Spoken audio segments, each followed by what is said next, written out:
In this video, I'm going to show you how to use multicolor eyedropper to create a marvelous splatter texture and then using clipping mask in Adobe Fresco.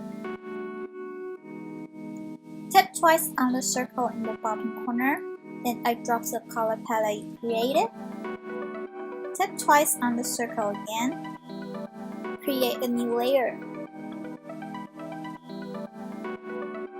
Find a splatter brush, then start to draw.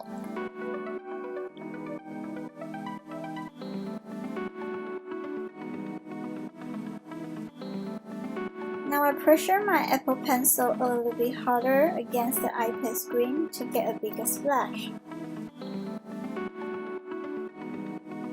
Undo the girl layer group so I can move the splatter layer just above the hair layer. Using clipping mask. And now the splatter texture could only be showing in the hair layer.